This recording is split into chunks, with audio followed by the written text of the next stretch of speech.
Hello dear students, our today's topic is hospital acquired infection. हमारा आज का जो टॉपिक है वो है हॉस्पिटल एक्यूट इन्फेक्शन या हॉस्पिटल एसोसिएटेड इन्फेक्शन या नोजोकोमियल इन्फेक्शन जिसको हम कहते हैं।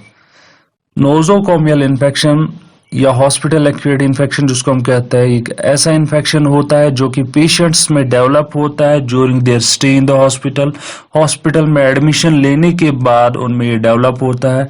ये इन्फेक्शन पेशेंट में पहले प्रेजेंट नहीं होता है, हॉस्पिटल में एडमिशन लेने से पहले प्रेजेंट नहीं होता है। तो ये इन्फेक्शन कब डेवलप होता है पेशेंट्स में? तो ये डेवलप होता है जब हम पेशेंट्स को एडमिट करते हैं हॉस्पिटल में during their stay in the hospital. उनका स्टे जो होता है हॉस्पिटल के दौरान, उस दौरान ये उनमें डेवलप होता है। या समटाइम्स क्या होता है कि ये इन्फेक्शन आफ्टर डिस्चार्ज भी डेवलप होता है पेशेंट्स में। अगर हम इस इन्फेक्शन की सोर्सेज की बात करेंगे तो इसके दो सोर्स होते हैं, एक होता है एक्सोजीनियस, दूसरा होता है एंडोजीनियस। एक्सोजीनियस मीन्स जिसमें जो होता है हॉस्पिटल इन्फेक्शन जो होता है ये मोस्टली एक्सोजीनियस होता है, ठीक है, एक्सटर्नल सोर्स होता है इसका। लाइक एक पेशेंट से दूसरे पेशेंट को ट्रांसफर हो सकता है या हॉस्पिटल स्टाफ जो होता है उनसे ट्रांसफर हो सकता है, उनकी वजह से पेशेंट्स में ट्रांसफर हो सकता है, या हॉस्पिटल एनवायरनमेंट से ट्रांसफर हो सकता है। एक पेशेंट अगर इन्फेक्टेड है जिसमें इन्फेक्शन है हॉस्पिटल एक्वायर्ड इन्फेक्शन, तो ये दूसरे पेशेंट में ट्रांसफर हो सकता है। या हॉस्पिटल पर्सनल जो है ये इसको इन्फेक्शन है तो उससे इन्फेक्शन ट्रांसफर हो सकता है।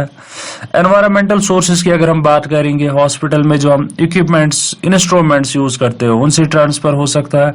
एयर जो प्रेजेंट होगा उसमें अगर इन्फेक्शन होगा तो उससे ट्रांसफर हो सकता है। वाटर, फूड जो अवेलेबल होता है हॉस्पिटल में तो उससे ट्रांसफर हो सकता है। तो ये एक्सटर्नल सोर्सेज होते हैं, एक्सोजीनियस। दूसरा होता है एंडोजीनियस। एंडोजीनियस सोर्स जो होता है, जो पेशेंट का जो खुद का फ्लोरा होता है वो पेशेंट की बॉडी में चला जाता है। लाइक हम कोई सर्जिकल प्रोसीजर कर रहे हैं या कोई और प्रोसीजर कर रहे हैं, डायग्नोस्टिक प्रोसीजर और कोई प्रोसीजर कर रहे हैं, तो उस दौरान ये पेशेंट का जो खुद का फ्लोरा होता है तो वो इन्वेड हो सकता है पेशेंट के टिश्यूज में। तो दिस इज एंडोजीनियस सोर्स। ये एंडोजीनियस सोर्स होता है। ये कहां से? पेशेंट की खुद की बॉडी से डेवलप होता है। अब अगर हम ट्रांसफर की बात करेंगे कि ये जो modes of transmission, infection transmit कैसे होता है, तो इसमें 4 मेन रूट्स होते हैं। ट्रांसमिशन ऑफ इन्फेक्शन की अगर हम बात करेंगे 4 मेन रूट्स होते हैं, 4 मेन रूट्स होते हैं जिससे ट्रांसफर होता है। एक होता है कॉन्टैक्ट रूट, दूसरा होता है एयरबॉर्न, तीसरा होता है ओरल रूट और चौथा जो होता है that is fourth one parenteral route. अगर हम फर्स्ट रूट की बात करेंगे कॉन्टैक्ट, ये जो होता है प्रिंसिपल रूट होता है transmission of nosocomial infection. Nosocomial infection जो होता है, नोजोकोमियल इन्फेक्शन का जो प्रिंसिपल रूट होता है वो होता है कॉन्टैक्ट। लाइक हैंड्स और क्लॉथ्स उससे हो सकता है। हम हैंड जो होते हैं हॉस्पिटल स्टाफ के वो इंपॉर्टेंट व्हीकल होते हैं इन्फेक्शन स्प्रेड करने में। अगर उनने प्रॉपर हैंड हाइजीन मेंटेन नहीं किया या ग्लव्स नहीं लगाया, एक पेशेंट को कोई प्रोसीजर किया, टच किया, तो उसके बाद उन्हीं हैंड से दूसरे पेशेंट को टच किया तो इन्फेक्शन स्प्रेड हो सकता है। या क्लॉथ्स जो होते हैं वो एक पेशेंट का क्लॉथ जो होता है दूसरे पेशेंट पे हमने यूज किया, बेडिंग यूज की, या हॉस्पिटल स्टाफ के जो क्लॉथ्स होते हैं वो कैरियर बन सकते हैं। अगर हम ऑब्जेक्ट्स की बात करेंगे, इंस्ट्रूमेंट्स की, कॉन्टैक्ट्स में कुछ इंस्ट्रूमेंट्स ऐसे होते हैं जो कि हम यूज करते हैं पेशेंट्स पे। एंडोस्कोप होता है, ब्रोंकोस्कोप होता है, सिस्टोस्कोप होता है। अगर ये प्रॉपरली डिसइंफेक्टेड नहीं है, प्रॉपरली इनको हमने स्टेराइल नहीं किया, तो उससे ये जो पैथोजेनिक ऑर्गेनिज्म होता है, डिजीज कॉजिंग ऑर्गेनिज्म होता है, ट्रांसमिट हो सकता है, दूसरे पेशेंट्स में ट्रांसमिट हो सकता है। अगर हम एयरबॉर्न की बात करेंगे, एयरबॉर्न हवा में कोई ऐसा माइक्रो ऑर्गेनिज्म प्रेजेंट है जो कि दूसरे पेशेंट्स में ट्रांसमिट हो सकता है, ट्रांसफर हो सकता है। लाइक हमने ओटी या अगर हम बात करेंगे वार्ड्स में, कैजुअलिटी में, तो हॉस्पिटल में डिफरेंट डिपार्टमेंट्स होते हैं। नेबुलाइजर हमने यूज किया, ह्यूमिडिफायर्स यूज किए, एक इन्फेक्टेड पेशेंट पे यूज करने के बाद यही अपैरेटस दूसरे पेशेंट पे यूज किया तो उससे ट्रांसमिट हो सकता है। या बेडिंग जो होती है उस पर जो डस्ट होती है ड्रेसिंग के दौरान ट्रांसमिट हो सकता है, अगर प्रॉपर एयर जो होगा वो क्लीन नहीं होगा। और ड्रॉपलेट्स रेस्पिरेटरी इन्फेक्शन ट्रांसमिट हो सकता है इनहेलेशन की वजह से, लाइक स्नीजिंग, कॉफिंग प्रोसीजर जब हम कर रहे हैं या वार्ड के अंदर वहां पे स्नीजिंग की, तो उससे ट्रांसमिट हो सकता है।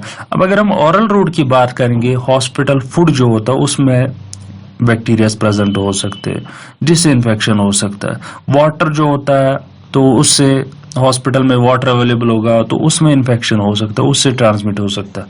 पेरेंटियल रूट की बात करेंगे, फोर्थ रूट जो है, तो कुछ इन्फेक्शंस जो होते हैं वो ट्रांसमिट होते हैं ब्लड ट्रांसफ्यूजन की वजह से, या दूसरे जो कॉन्टेमिनेटेड ब्लड प्रोडक्ट्स होते हैं उससे ट्रांसमिट हो सकता है, या इन्फ्यूजन फ्लूइड जो होते हैं, इन्फ्यूजन फ्लूइड जो होते हैं जो हम इन्फ्यूज करते हैं पेशेंट को, उससे अगर वो कॉन्टेमिनेटेड होंगे तो उससे ट्रांसमिट हो सकता है। तो मोड्स ऑफ ट्रांसमिशन की अगर हम बात करेंगे तो 4 मेन रूट होते हैं जिससे ये इन्फेक्शन ट्रांसमिट हो सकता है। एक होता है कांटेक्ट, जिसमें हैंड्स और क्लॉथ्स आता है। हैंड कांटेक्ट, स्टाफ मेंबर्स ने एक पेशेंट पे टच किया, वही ग्लव्ड हैंड उसने दूसरे पेशेंट पे यूज किया तो उससे इन्फेक्शन ट्रांसमिट हो सकता है।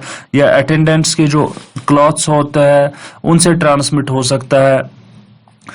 इंस्ट्रूमेंट्स जो हम यूज करते हैं वार्ड्स में, डिफरेंट डिपार्टमेंट्स में यूज कर सकते हैं, अगर उन इंस्ट्रूमेंट्स को हमने प्रॉपरली डिसइंफेक्ट नहीं किया है उससे माइक्रो ऑर्गेनिज्म जो होता है, पैथोजेनिक ऑर्गेनिज्म जो होते हैं वो ट्रांसमिट हो सकते हैं। एयरबॉर्न, हवा में अगर स्नीजिंग, कॉफिंग की हमने तो हवा में इन्फेक्शन, माइक्रो ऑर्गेनिज्म प्रेजेंट हो सकते हैं जो कि इनहेलेशन की वजह से जब पेशेंट सांस लेगा तो उसमें ट्रांसमिट हो सकता है। बेडिंग्स पे जो डस्ट होती है, फ्लोर्स पे डस्ट होती है तो उससे ट्रांसमिट हो सकता है। नेबुलाइजर्स, ह्यूमिडिफायर्स या दूसरे एयर कंडीशनिंग अपैरेटस जो होते हैं तो उनसे रेस्पिरेटरी ट्रैक्ट इन्फेक्शन हो सकता है जो कि हवा में प्रेजेंट होंगे माइक्रो ऑर्गेनिज्म, वो ट्रांसमिट हो सकते हैं। ओरल रूट हॉस्पिटल फूड जो होता है उसमें माइक्रो ऑर्गेनिज्म प्रेजेंट हो सकते हैं जिससे कि इंटेस्टाइनल इन्फेक्शन हो सकता है, पेशेंट्स में इन्फेक्शन हो सकता है, या वाटर जो प्रेजेंट होता है हॉस्पिटल में अवेलेबल होता है तो उससे इन्फेक्शन हो सकता है। पेरेंटियल रूट जो होता है इससे भी कुछ इन्फेक्शंस ट्रांसमिट होते हैं, जैसे कि ब्लड ट्रांसफ्यूजन हमने किया, हमने एसेप्टिक टेक्निक मेंटेन नहीं की, या ब्लड ट्रांसफ्यूजन सेट्स जो है वो प्रॉपरली स्टरलाइज्ड नहीं है, और कॉन्टेमिनेटेड इन्फ्यूजन फ्लूइड्स हमने यूज किए, कॉन्टेमिनेटेड ब्लड प्रोडक्ट्स यूज किए तो उससे इन्फेक्शन हो सकता है। अब अगर हम बात करेंगे कॉमन हॉस्पिटल एक्वायर्ड इन्फेक्शंस कौन कौन से होते हैं, इन्फेक्शन जो होता है हॉस्पिटल एक्वायर्ड इन्फेक्शंस होते हैं तो इनमें कॉमन कौन कौन सा होता है। यूरिनरी ट्रैक्ट इन्फेक्शन होता है, रेस्पिरेटरी ट्रैक्ट इन्फेक्शन होता है, वुंड एंड स्किन सेप्सिस हो सकती है, गैस्ट्रोइंटेस्टाइनल इन्फेक्शंस, बैक्टीरियमिया या सेप्टिसीमिया हो सकता है। तो अगर हम बात करेंगे कॉमन हॉस्पिटल एक्वायर्ड इन्फेक्शंस की तो उसमें सबसे पहले जो आता है that is urinary tract infection. ये किससे हो सकता है यूरिनरी ट्रैक्ट इन्फेक्शन? जब हम हॉस्पिटल के अंदर कैथेटराइजेशन करते हैं या यूरेथ्रा पे, ब्लेडर पे, किडनी पे ऐसा कोई प्रोसीजर करते हैं जिसमें हमने इंस्ट्रूमेंट्स यूज किए, एसेप्टिक टेक्निक मेंटेन नहीं की, इंस्ट्रूमेंट्स प्रॉपरली डिसइंफेक्टेड नहीं है तो उससे इन्फेक्शन, यूरिनरी ट्रैक्ट इन्फेक्शन हो सकता है जो कि कॉमन हॉस्पिटल एक्वायर्ड इन्फेक्शन होता है, urinary tract infection. Respiratory infection की अगर हम बात करेंगे तो एस्पिरेशन की वजह से हो सकती है, पल्मोनरी वेंटिलेशन, वेंटिलेटर्स पे अगर पेशेंट को रखेंगे तो उसमें जो ट्यूबिंग्स हो गए प्रॉपरली डिसइंफेक्टेड नहीं होगा तो उससे ट्रांसमिट हो सकता है। नोजोकोमियल इन्फेक्शन हो सकता है। Wound and skin sepsis post operative period में एल्डरली पेशेंट्स में ज्यादा होता है वुंड इन्फेक्शन, तो विद इन वीक ऑफ एक सर्जरी के बाद एक हफ्ते में ये इन्फेक्शन ज्यादा डेवलप होता है अगर हमने proper aseptic technique during surgical procedure maintain नहीं की, या ड्रेसिंग के दौरान प्रॉपर टेक्निक मेंटेन नहीं की, एसेप्सिस मेंटेन नहीं की, तो उससे क्या हो सकता है, इन्फेक्शन हो सकता है। माइक्रो ऑर्गेनिज्म्स पेशेंट की वुंड, पेशेंट का जो वुंड होता है, इंसिजन होता है तो वहां से ट्रांसमिट हो सकते हैं। गैस्ट्रोइंटेस्टाइनल इन्फेक्शन, फूड पॉइजनिंग हो सकती है। हॉस्पिटल्स में जो फूड होता है वो कंटामिनेटेड होगा, उसमें माइक्रो ऑर्गेनिज्म्स प्रेजेंट होंगे तो उससे गैस्ट्रोइंटेस्टाइनल इन्फेक्शन हो सकता है, लाइक फूड पॉइजनिंग हो सकती है। बैक्टीरिया हो सकता है अगर हमने आईवी कैनुलाज या आईवी सेट्स जो हमने यूज किए, इंजेक्शन जो सीरीज हम यूज करते हैं वो प्रॉपरली स्टराइल नहीं होंगे तो उससे ब्लड में इन्फेक्शन हो सकता है। तो ये कुछ कॉमन हॉस्पिटल एक्वायर्ड इन्फेक्शंस होते हैं। अब ये जो हॉस्पिटल एक्वायर्ड इन्फेक्शंस होते हैं, चाहे यूरिनरी ट्रैक्ट इन्फेक्शन होगा, रेस्पिरेटरी ट्रैक्ट इन्फेक्शन होगा, वुंड या स्किन इन्फेक्शन होगा, गैस्ट्रोइंटेस्टाइनल इन्फेक्शन या बैक्टीरियमिया, इनको हम कैसे प्रिवेंट करेंगे? प्रिवेंशन, सबसे पहले हॉस्पिटल में एडमिट होने के बाद एंटीबायोटिक जो होता है कैरियर स्टाफ को भी, और जो पेशेंट आपको लग रहा है कि इसमें इन्फेक्शन है तो उसको एंटीबायोटिक्स देने होते हैं। एंटीबायोटिक थेरेपी उसको मस्ट होती है। अगर आपको स्टाफ भी लग रहा है कि कोई स्टाफ जिसमें इन्फेक्शन है प्रेजेंट है तो उसको भी एंटीबायोटिक थेरेपी देनी होती है। प्रॉपर स्टरलाइजेशन करनी होती है, प्रॉपर डिसइंफेक्शन करना होता है इंस्ट्रूमेंट्स की। जितने भी इंस्ट्रूमेंट्स हम हॉस्पिटल के अंदर यूज करते हैं उनको प्रॉपरली स्टराइल करना होता है। जितनी भी सप्लाईज, जितने भी आइटम्स हम हॉस्पिटल के अंदर यूज करते हैं उनको प्रॉपरली डिसइंफेक्ट करना होता है, और इन्फेक्टेड मटेरियल जो होता है उसको डिसइंफेक्ट करना होता है। या ट्रांसमिशन ऑफ इन्फेक्शन जो होता है, अगर हम रेगुलर हैंड वॉश करेंगे तो उस हैंड वॉशिंग से, मैंने पहले भी बोला कि कांटेक्ट जो होता है वो मेन सोर्स होता है, मेन मोड ऑफ ट्रांसमिशन होता है। मोड ऑफ ट्रांसमिशन में कांटेक्ट एक मेन मोड होता है। तो hand washing, regular hand washing must होते हैं। इक्विपमेंट्स डिसइंफेक्ट करने होते हैं। क्लॉथ्स जो होते हैं वो रेगुलरली चेंज करने होते हैं। स्टेराइल ड्रेसिंग यूज करनी चाहिए।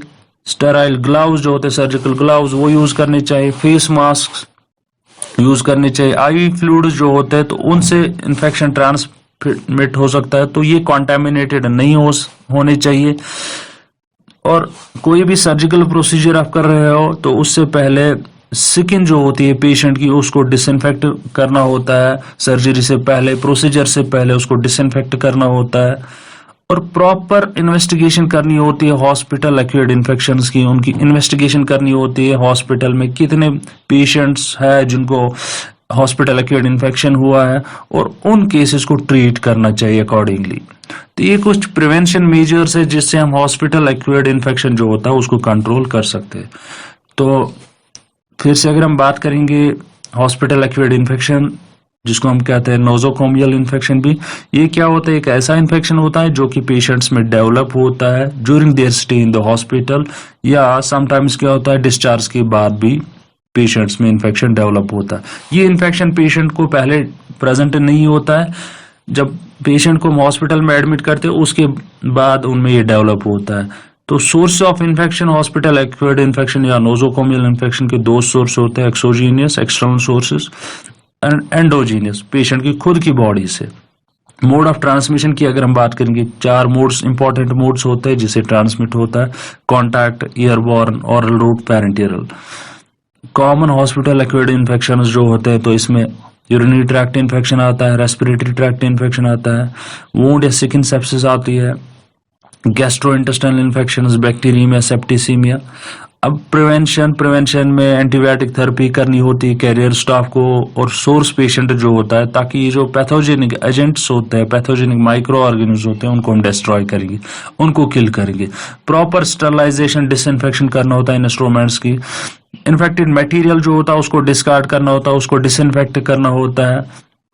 इन्फेक्शन जो होता है ये हम कैसे कंट्रोल कर सकते हैं? रेगुलर हैंड वॉशिंग करनी होती है, इक्विपमेंट डिसइंफेक्ट करने होते हैं, क्लॉथ्स रेगुलरली चेंज करने होते हैं, और स्टेराइल ड्रेसिंग यूज करनी चाहिए। सर्जिकल ग्लव्स यूज करना चाहिए, जब भी आप कोई प्रोसीजर करोगे सर्जिकल ग्लव्स यूज करना चाहिए।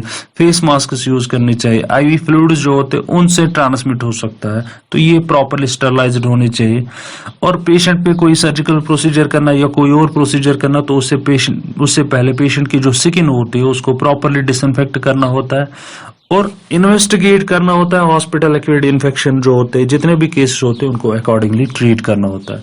So this was all about hospital acquired infection in brief. Thank you.